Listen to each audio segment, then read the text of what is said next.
lost so many kids in the public school system because parents were smart enough to take them out. Yeah. Science was not what we were following. We were following the money.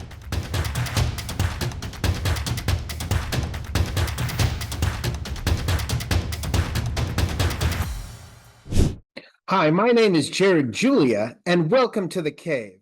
Thanks so much for joining us. Today's special guest is Natalya Murakhver of Restore Childhood. Restore Childhood is a national nonprofit based in New York City that protects the health and rights of children from government overreach. So, Natalya, thank you so much for joining us. Could you tell us about your organization? Yes, thank you so much for having me. I started an organization called Restore Childhood just over 2 years ago with a partner, Dana Hensley, in Erie County, which is near Buffalo in upstate New York. We had met during the school shutdowns and then the mandates, and we were part of a growing group of parents around the country that had organized locally and nationally to fight back.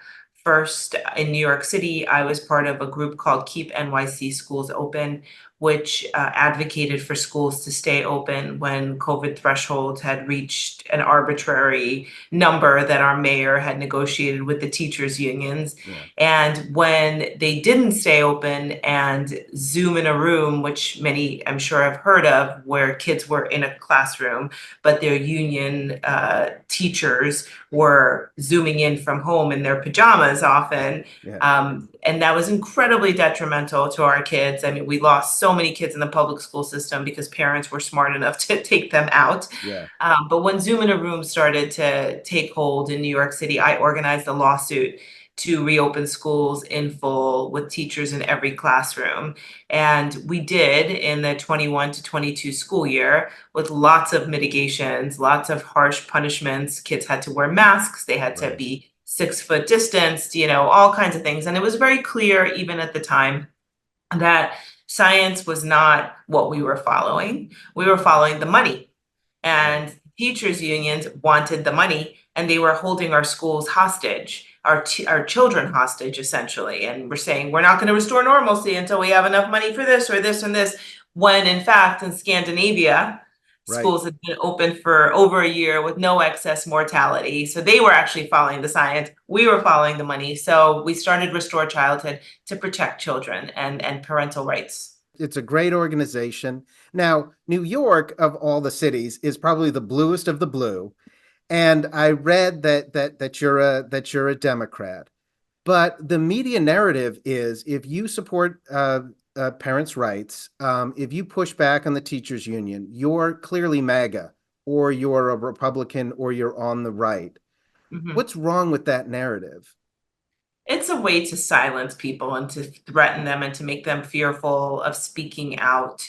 It creates a paranoia among normal parents, and most parents are just normal parents who are in the middle. Yeah. Um, and it shuts down speech. It creates this illusion of consensus when there actually is none.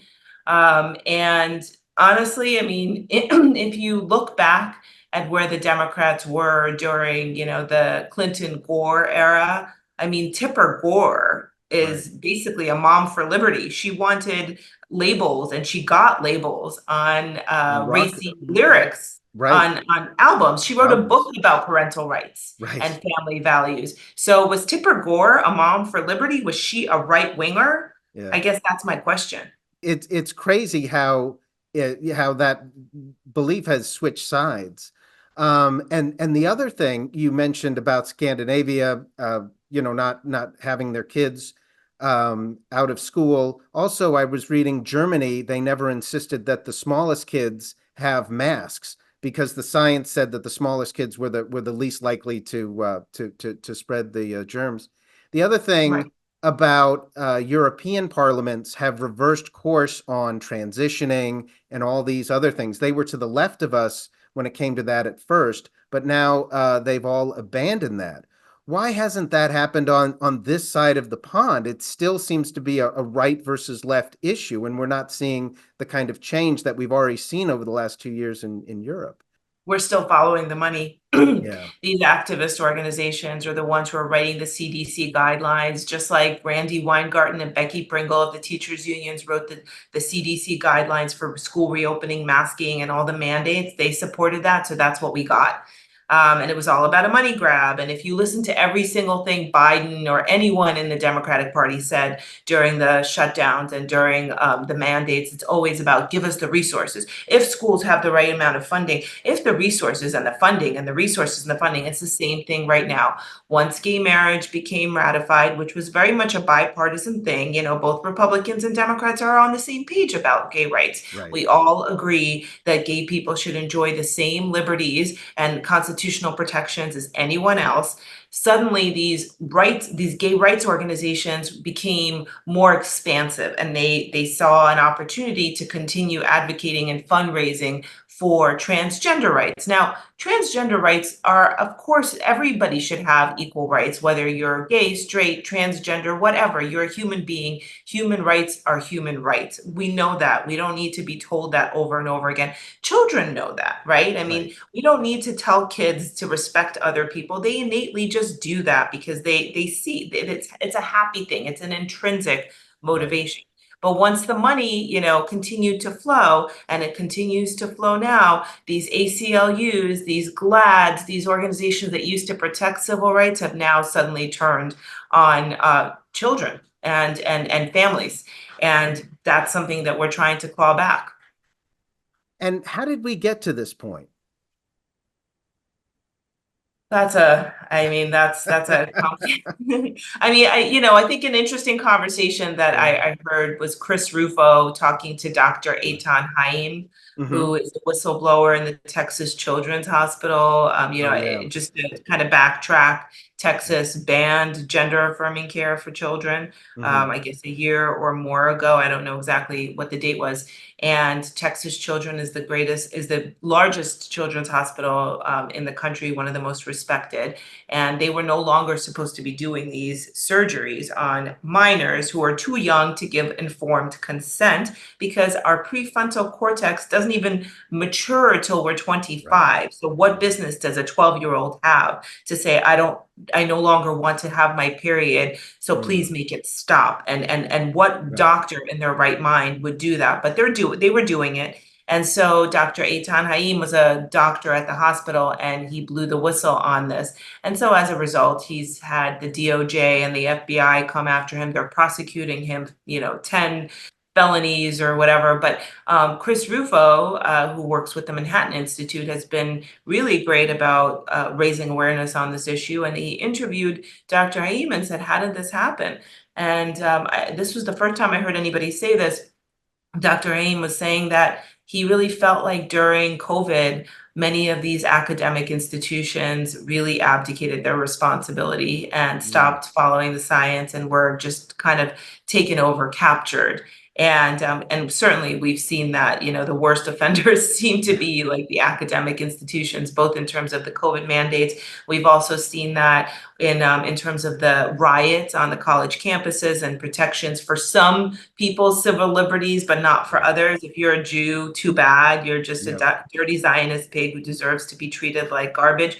I mean, it's Right. all the intersectionality seems to work, in tandem. COVID, Right. gender, and then Israel. Yeah. It is a bizarre set of criteria that they have, and yeah, it's just incredible. So what can we do about it? Because it seems like a lot of parents feel helpless, because it seems like we have this enormous educational establishment, enormous political establishment, and unions and organized labor establishment all working against us. What can a parent do about this? Well, the first thing is to stop being afraid to talk about it and not don't look to the experts to tell you what to Yeah, say. You are the expert. They are not. You are the expert in your child. You're the expert in your family and your values. And so all of this about, the gender unicorn, all of these images, these myths that are being sold to our children as fact are things that you actually have power over at home. you can talk to your children before they go into that institution, right? Right. You can introduce these images, you can introduce these concepts and say, hey, there are things that are changing in the schools. You don't have to be alarmist or make them feel bad. You can just kind of talk about the fact that now we're being taught that there are more than two genders, which is not biologically true. Right. Some people believe it, some people don't. Some people are Christians, some people are Jews, some people are Muslims. We all have different belief systems, but evolution Yeah. is factual and provable, and there's data behind it. When you're born, you're either a boy or a girl, unless you have some sort of, abnormality, and that exists as well, but that's exceedingly rare.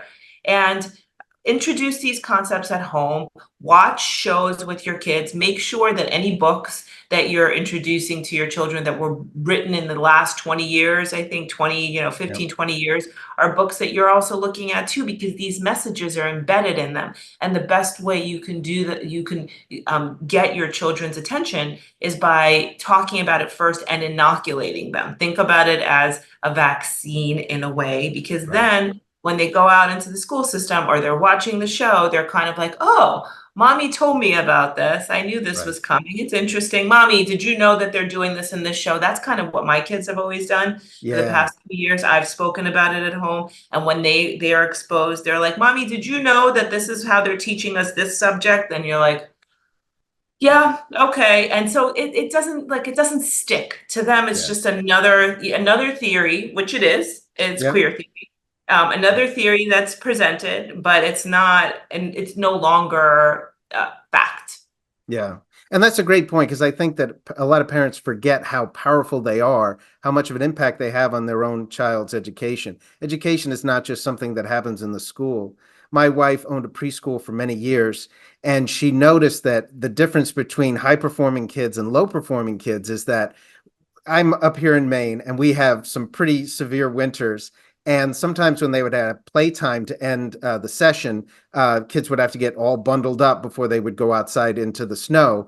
And the high performing kids, their parents, when they would put them when they would put their clothes on, they would make a game out of all of the buttons, and they would count, how many things that they were putting on and stuff like that. Whereas the lower performing kids, the parents just put the clothes on them.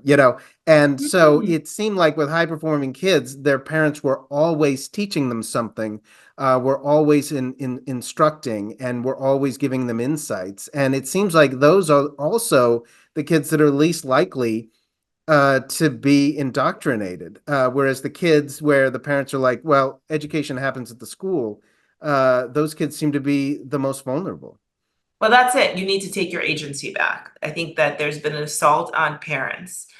We don't need to think of parental rights as a conservative thing. But by the way, the word conservative just means to conserve and to Right. preserve things. There's nothing wrong with conserving things. We don't need to reinvent the wheel every single time we sit down Right. on the bike or in the car, right? I mean, we Yeah. need to conserve certain things. Like we cannot be destroying everything and creating this relativistic universe for our kids that is really, really unstable. And this is why we get Right. depression, anxiety. Kids need authoritative, not authoritarian, but authoritative parents. They need coaches. They need to do sports. For our documentary that's coming out later this year, we talk to a lot of athletes and a lot of coaches about sports and public school athletics and how important it is.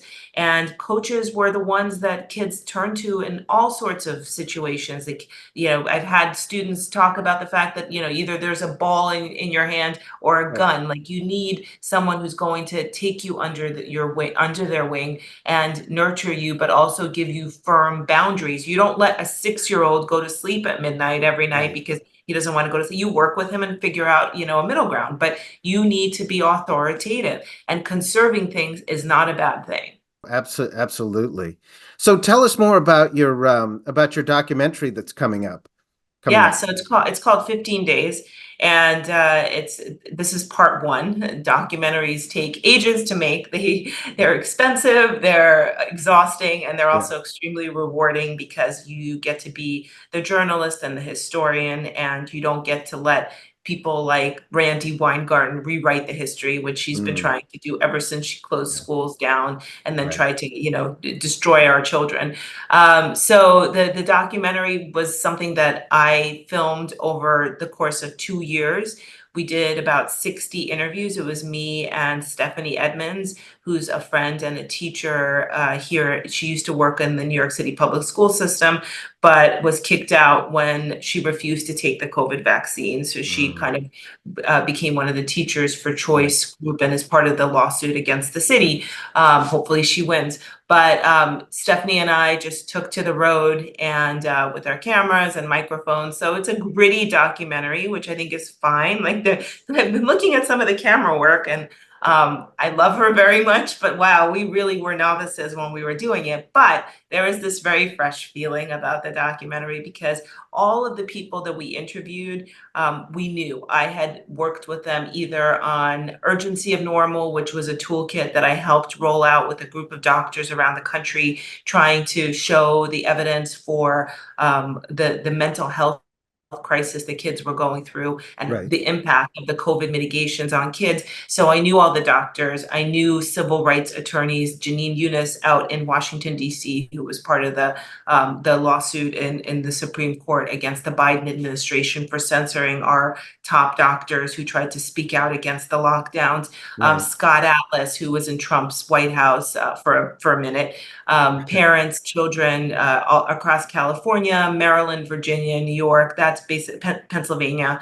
Those are the areas that we really spent a lot of time in. And so part one is about what happened when schools shut down, what we knew, what we could have done, what we didn't do, and what the impact was on the children and the families.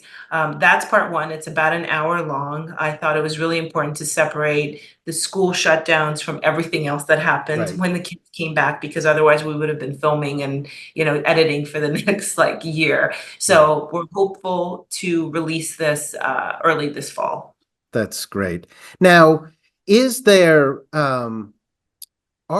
getting back to the movement itself, are we making progress? Are we making measurable progress? I mean, is there a positive that, parents can glean from what's happening? Because it all looks pretty dire from where I sit. So, uh, Well, I can't remember if it was Michael Pollan or somebody in the food movement, and they said something that really resonated with me, which was when you're in the middle of a movement, you don't know how far you've come. right. So I don't know how to answer that other than certainly in the fall of 2020 when schools were shut down or just starting to reopen. I didn't know anyone in California or Maryland or Virginia or Chicago or Colorado, and now I do. Mm, And parents know each other. There are incredible groups that have been coming together and have been really good at, coalescing members.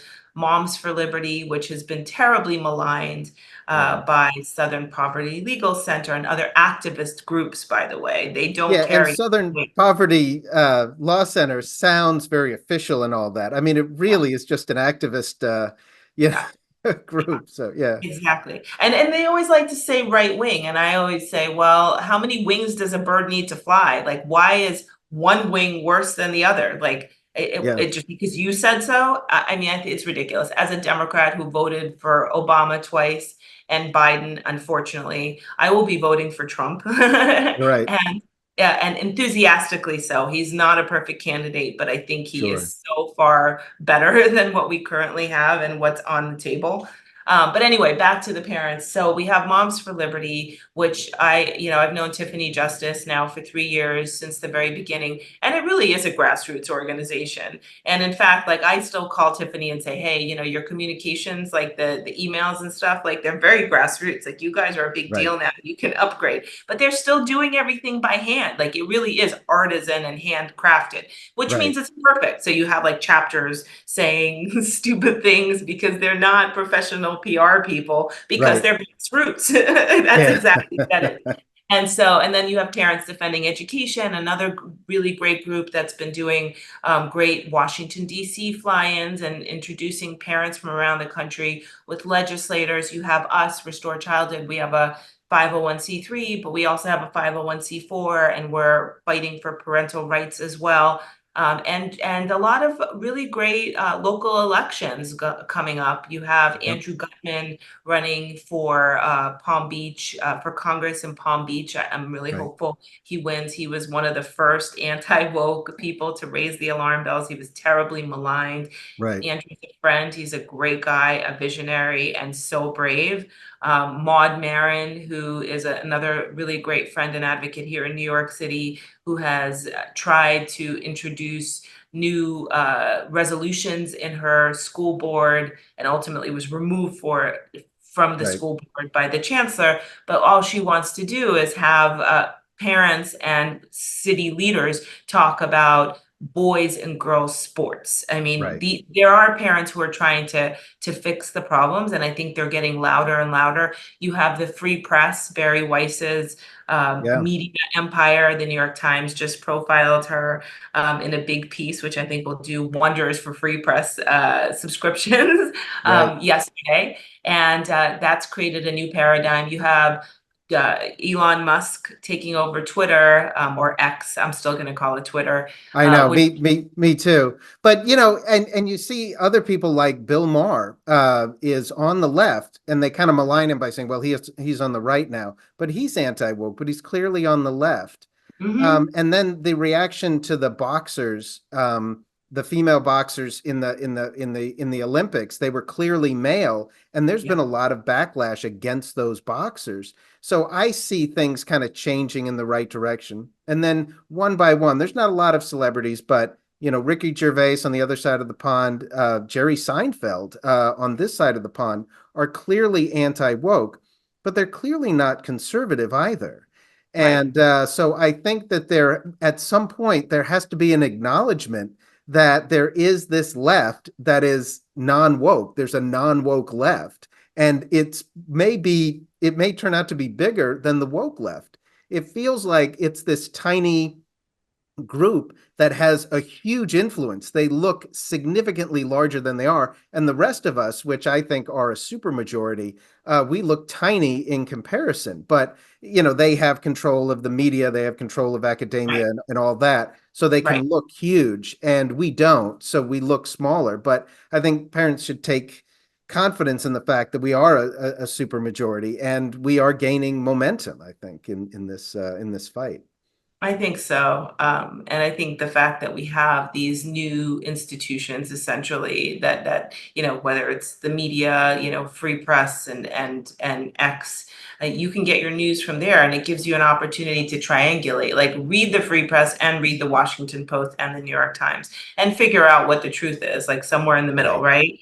Yeah. But at least now you don't just have these legacy news organizations that can, spin out their propaganda and be unchallenged. I mean, the Washington Post has the audacity to have that little tagline, "Democracy dies in darkness," and it's the most opaque, activist Yeah. publication around.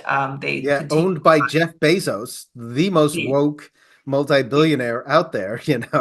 Right. And I think, we're used to thinking of the Washington Post as something that Catherine Graham ran, and it was her family. It was a different Right. organization back then. It's not that. That's what people need to understand, is that these organizations, these news companies may have been problematic before, but what they're now is beyond.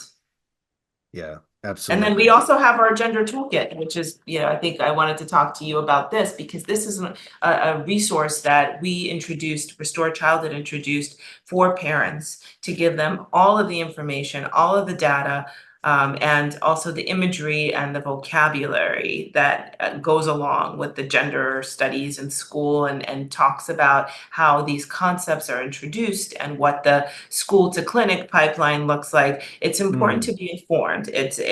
First of all, I think many parents aren't aware that this is happening.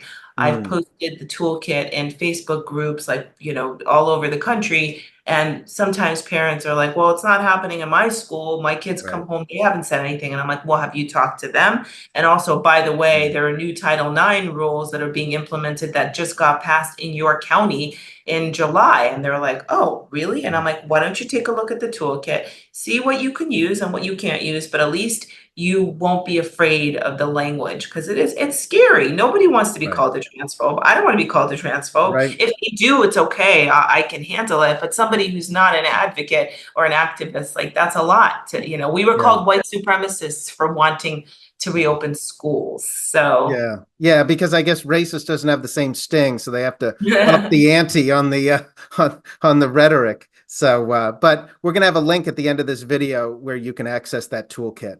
oh, thank you. So, yeah, Great. absolutely. So, so great. Well, thank you so much for joining us. Good luck on the on the documentary, and yeah, it's just wonderful to talk with someone that's doing so much for parents' education. Thank Thank you you for so much. having me. Thank you. In order to find more information on Natalya and Restore Childhood, please go to www.restorechildhood.com and follow the links. Thanks so much.